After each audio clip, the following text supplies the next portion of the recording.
I want to read some text here. Okay, so I'm going to read just a little smattering of what's come in on the text line, and then we'll move on to a couple of other storylines from the game. A couple texts. Running the ball up the middle was working, and they went away from it. I don't know why. I will say this. It wasn't Will Stein's best game. There's no question about that. But they were. So if you look at Davison and Whittington, Yeah. they were running it fairly well. Like they were averaging over 5 or 6 yards a carry, but they only got 13 total. And that's a question for Dan Lanning on Thursday. And I'm sure Schulte will ask him. Well, I would love to. No, I did notice that Whittington specifically, it was on that first or second, I think it was the first drive where they went 3 and out. Whittington had a catch 5 or 6 yards up, into where the linebackers was close to the first down. And instead of just going north to south, I heard Jorgie say it on the broadcast, he goes to the sideline. It's just those mental mistakes that we haven't seen from this team, Rob, just rearing their ugly head during this game. Yeah. Another one says defense played good enough to win 100%. The offense lost the game. I think the biggest difference was they confused our quarterback and we didn't confuse theirs. This was an older quarterback versus a younger quarterback. That's from our buddy Potter. Ooh, that's fair. Yeah, I think that is fair for sure.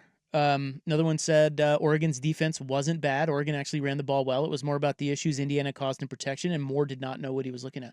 Yeah, I mean, I think we all watched and it kind of came away with that conclusion that I think you just got to give Indiana a lot of credit. I just think, again, it goes back to the question of especially with a bye week to prepare for what Indiana does. There's enough tape on what they do. How Oregon handled what Indiana threw at them was pretty puzzling. It just did not handle it well. And that goes back to, was it preparation? Was it more Dante Moore? Was it just Indiana's just that good and they kept switching it up on him? But you got to just tip your cap to Cignetti. As a Duck fan, here's another one says, as a Duck fan, the team and fans overlooked Indiana. And they got out coached and the Ducks lost fair and square. Okay? I Do would you buy think into they that. overlooked it? There's a lot of that. I don't know, like somebody said, they said, I agree with everything you're saying, but I do still wonder if Oregon took Indiana seriously enough. But what does that mean? The game was tied with 7 minutes left, okay? What does that mean? Does that mean you would have been up 3 with 7 minutes? Like, I don't, if you took them a little more seriously, none of that happens. I think that's a silly notion. If you took them a little more seriously, what? You get that 4th down on the first? I don't know. Someone's going to have to, it's a long game. And we do see teams take teams lightly and then they wake up and put their foot on the pedal. Indiana is not one of those teams. That's a top 10 football team. Yeah. So I do get why maybe Indiana across the chest as opposed to Ohio State could lull some to sleep. But believe me, this coaching staff, all we do is laud this coaching staff about how good they are at preparing, about coming up with a narrative to get a giant chip on their shoulder. And somehow this week against a top 10 team that good and Dan Lanning didn't do that? I don't know. I think it's just more about how they confuse the quarterback and what everyone knows Indiana does. Look, this raises another question or maybe another topic about college football. I had this thought watching what Indiana win that game. I thought, I think Indiana might be a precursor of what's to come in college football. Okay. As Indiana is the first team to make us think in the college game that it's not all about talent. Now, it used to be, we've talked about this a million times, but, the air raid, Mike Leach, Chip Kelly, these guys were innovators because they didn't have the elite talent. They had to find a way to win games without the elite players.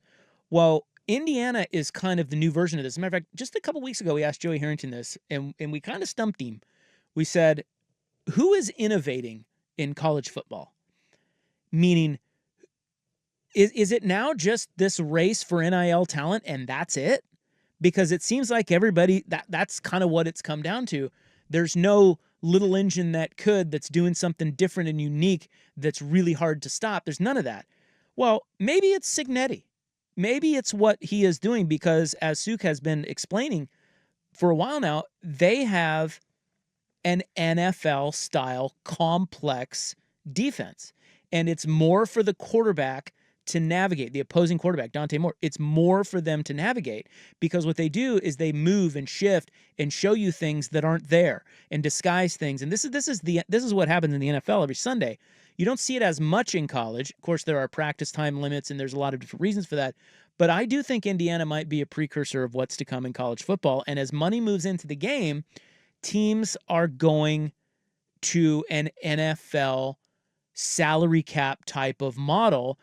And I mean, we just talked about it on Friday with Oklahoma. The Wall Street Journal article pointed out that Oklahoma has modeled their revamp after the Philadelphia Eagles.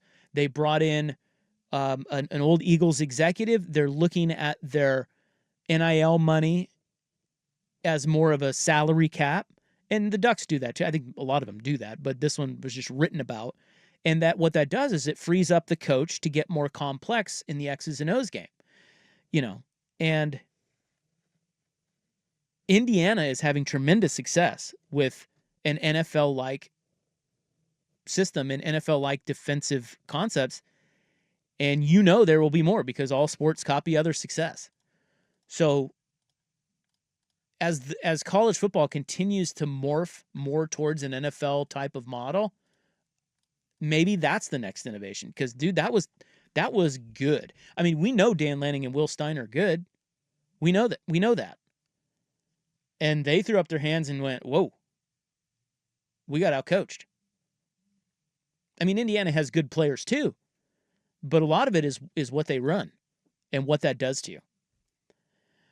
I want to read some more text. I do have some more here.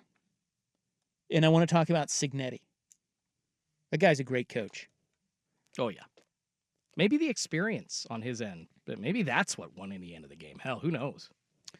Well, he has been at it a long time. He's in 64, I think. Is he 64? Something like that. He's got 25 plus years on Dan Lanning in this. And he's a little, that's a good point. I mean, that's fair. Yeah. Like, watching Lanning as a head coach, the guy's been sensational. At the same time, we as fans can sit here and see the learning moments, the teaching moments. Yeah. And one of them, of course, was the layoff going into the Ohio State game. One of them was that second half against Oregon State. It's not always losses, but and this was probably another one. You're right. He is a young head coach, and with that sometimes comes a little bit of a learning curve. You don't know everything. And Signetti, I guess I didn't know that he coached at Alabama for so long.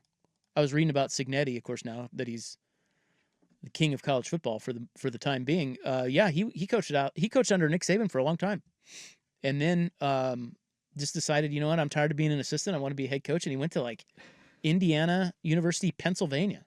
That's crazy that another Saban disciple. That to me is just nuts. Yeah, and I don't know how much of what he does you credit Saban. I mean, I don't know. No, but his fingers being all over college football, it's just insane. Yeah. Don't even remember right about that.